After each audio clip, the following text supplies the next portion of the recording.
wide economy. And what happens in Europe, what happens in the United States, what happens in China. What's happening in China is most of our jobs are going here.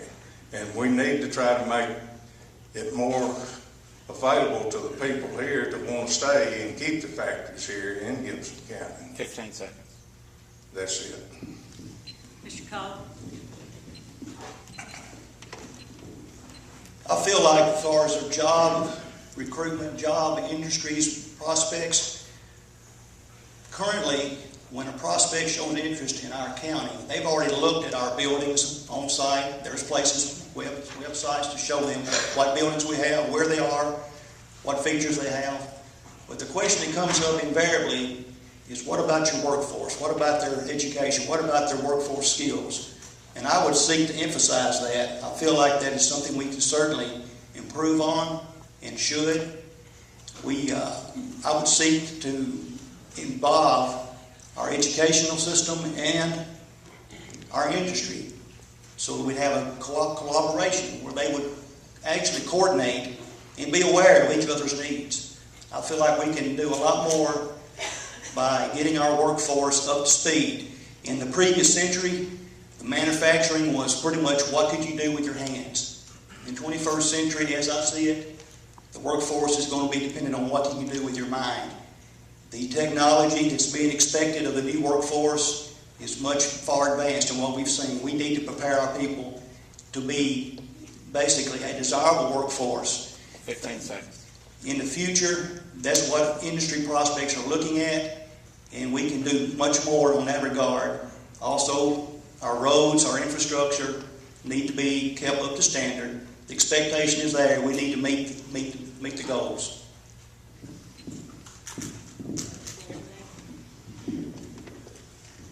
My company president's here with me, Mr. Mayoral. Mike shares a unique insight into industrial recruitment because he's a company president that recently relocated his business from a northern tier state to West Tennessee. And the one thing Mike has said to me time and again is how great a workforce we have here. He has sang the praises of it time and time again, how eager to please they are, how hard-working they are, how resourceful they are. We need to sit this man down and videotape an interview with him and get it on our own website in Gibson County and get that message out to the world. As a matter of fact, there are other stories just like his I've heard throughout the county about how great our workforce is. We need to set other business owners and company presidents down and put together an interview that people all over the world can see. And once we get that media package together, then we can go out. I'll go out as our industrial recruiter and market ourselves to the industrial world. They're not going to have an industrial recruiter that's from Atlanta that doesn't really have any ties to the county. We're going to send the county mayor, a county mayor with 24 years of experience in manufacturing. I can talk the talk with them and I can walk the walk. And they're going to know it immediately. And I think they're going to want to do business with us. And one of the things we have to have, I'm going to throw this out there, according to the numbers I found, 15 seconds. there was $3,000 set aside 9 years ago to develop such a website for the county's use. That money's never been touched in 9 years. We can do better than that, folks. You vote for me and we will. Thank you. Mr. Flowers?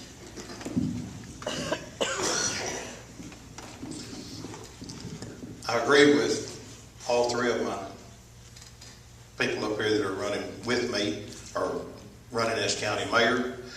Probably going to step on some toes on this question because the main thing that I have seen in the campaign trail that I've been out here, and I've been to every city, and y'all may not have seen me, but I've been there. And until we get Gibson County as a unit and get everybody unitized and everybody in a common goal and a common area to work with some of the people that are on industrial committees that have been out here looking for jobs or looking for businesses to come into the county.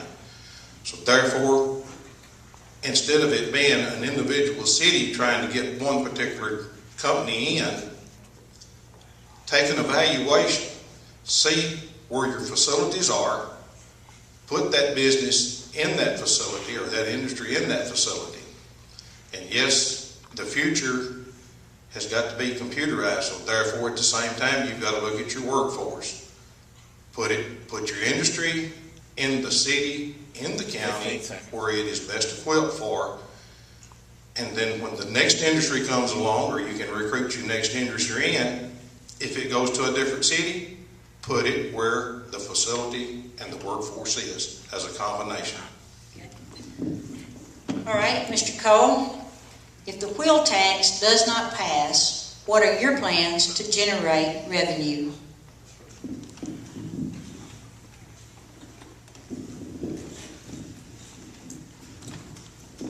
Okay, thank you. If the wheel tax does not pass, revenue generation, that's going to be a tough question. As you know, unlike many other entities, we have limited ways of producing additional funds. It's pretty much taxes, folks. Now, the only way that I can see from a businessman's perspective is either we cut the services, or we cut the cost of the services, or we increase our revenues. It's the same in the business world. I think that translates to the county government as well. Without additional revenues available, then I see that we're going to have to take some hard decisions. Now, many of my citizens that I've spoke with, they don't want particular services cut. Some we can't cut. Some we're mandated to maintain at a certain level. But there are others that would have to be looked at long and hard. As far as increasing revenue, there are not many options. Obviously, wheel tax is one. Property tax would be another thought. But if that's not available, then we're going to have to take hard choices. And unfortunately, they're not going to be popular with everyone.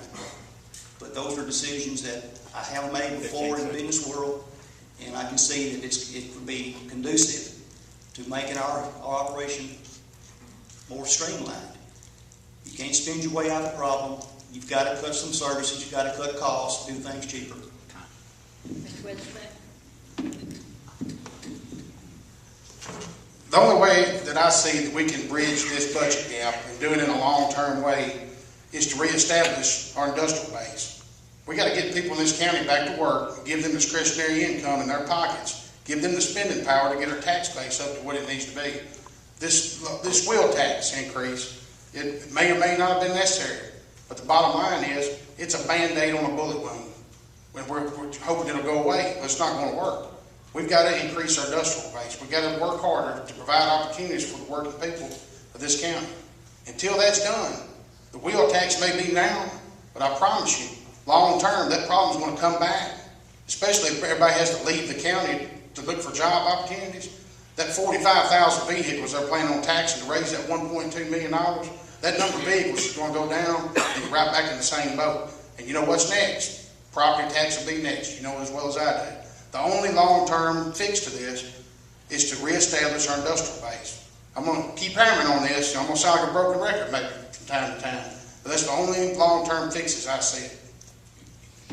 Mr. Price?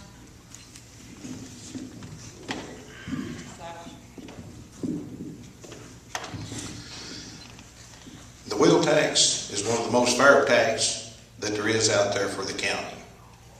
I don't know how many of the other commissioners have gotten phone calls or whatever, letters. Personally, I have received a few. I have made more phone calls as commissioner than I have received. I've talked to the people in the 19th district. My findings are kind of inconclusive right now, but if I had to give you a percentage vote and vote tonight, as far as the people of the 19th district, it's 70% for versus 30 against. If the wheel tax should fail, yes, there's only two other revenues that I know of out there to get.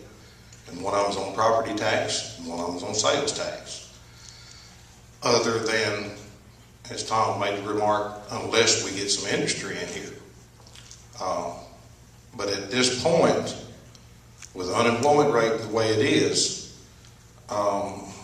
it's going to make some tough decisions. And we're going to have to step up and make those decisions, whether they're popular or whether they're not, but they've got to be the right decisions for the county.